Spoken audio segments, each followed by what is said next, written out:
Hello dear friends, welcome back to my channel let's know with Tina. বন্ধুরা, আজকে তোমাদেরকে আর একটা সুন্দর ডেস্টিনেশনের সন্ধান দেব। এটা হলো হোটেল খোয়াই। এর অ্যাড্রেসটা ভিডিও চলতে চলতে বলে দেব। তো চলো বন্ধুরা, দেখে নেওয়া যাক রেস্টুরেন্টটা কেমন। বন্ধুরা, তোমরা রেস্টুরেন্টটা ঢোকার পরেই সামনে কিছু ছোট ছোট খড়ের চালের ঘর দেখতে পাবে। তোমরা ওখানে বসেও খাবার খেতে পারো, আবার ডান দিকে যে বড় রেস্টুরেন্টের ক্যাপাসিটিটা আছে সেখানেও বসে তোমরা খেতে পারো। তবে তোমাদেরকে একটা ভালো অ্যাডভাইস দিই বন্ধুরা, তোমরা যদি সন্ধেবেলায় যাও ওখানে খেতে, তো সন্ধে থেকে রাতের মধ্যে গেলে ওই ছোট ছোট যে ঘরগুলো ওখানে রয়েছে সেগুলো কিন্তু মাঠের ধারে রয়েছে। তো ওখানে রাতের বেলায় আলো পেয়ে অনেক পোকামাকড় কিন্তু চলে আসে। তো তোমরা কিন্তু ওখানে ফ্যানও পাবে না। এই রেস্টুরেন্টের যেটা মেন ক্যাপাসিটি, যেটা মেন রেস্টুরেন্ট, সেখানেই কিন্তু তোমাদের বসাটা সেই কারণে ভালো হবে।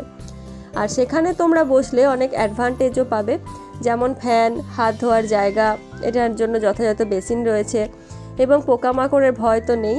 আর তোমরা যেটা খাবার অর্ডার দিয়েছো সেটা কতটা রেডি হলো সে সম্পর্কে খোঁজ খবরও নিতে পারবে।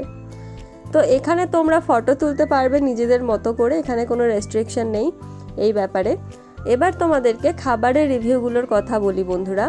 আমরা ওখানে গিয়ে কোল্ড ড্রিঙ্ক, দই লস্যি, চিকেন মাঞ্চুরিয়ান, চিকেন কষা, তন্দুরি রুটি এবং মালাই পনির টিক্কা নিয়েছিলাম। তো দই লস্যিটা খুবই সুন্দর খেতে ছিল এবং বন্ধুরা চিকেন মাঞ্চুরিয়ানটা আমার সব থেকে ভালো লেগেছে। গ্রেভিটা ওরা সত্যিই খুব সুন্দর বানিয়েছিল। তবে চিকেন কষা যেটা ছিল, ওই চিকেন কষাটার টেস্টটা কিন্তু অ্যাভারেজ ছিল। আর মালাই পনির টিক্কাটা যেহেতু মালাই অর্থাৎ একটু মিষ্টি দুধের কিছু আইটেম দিয়ে তৈরি, তাই এটা কিন্তু আমার একেবারেই তন্দুরি রুটির সাথে ভালো লাগেনি। এটা খেতে কেমন মিষ্টি মিষ্টি। আর আবারও বলছি বন্ধুরা, এখানে চিকেন মাঞ্চুরিয়ানটা কিন্তু খুবই সুন্দর করেছিল। বর্ধমানের অনেক বড় বড় রেস্টুরেন্ট কিন্তু এরকম সুন্দরভাবে করতে পারে না মাঞ্চুরিয়ানটা। এখানে সমস্ত আইটেমগুলো মিলিয়ে আমাদের বিল হয়েছিল 820 টাকা। দাম যেভাবে অন্যান্য রেস্টুরেন্ট চার্জ করে তার তুলনায় ঠিকঠাকই আছে। এখানে আমি আর আমার ভাই গিয়েছিলাম। তো বন্ধুরা, এরপর তোমাদেরকে অ্যাড্রেসটা বলে দিই।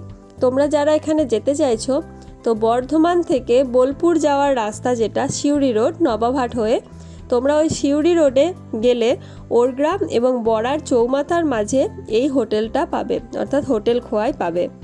এটা কিন্তু কোনো হোটেল নয়, এখানে কিন্তু নাইট স্টে করা যায় না। এখানকার অ্যাম্বিয়েন্সটা বন্ধুরা তোমরা দেখতেই পেলে ভিডিওটাতে, খুবই সুন্দর। আর খাবার এখানে পার্সেল করারও ব্যবস্থা আছে।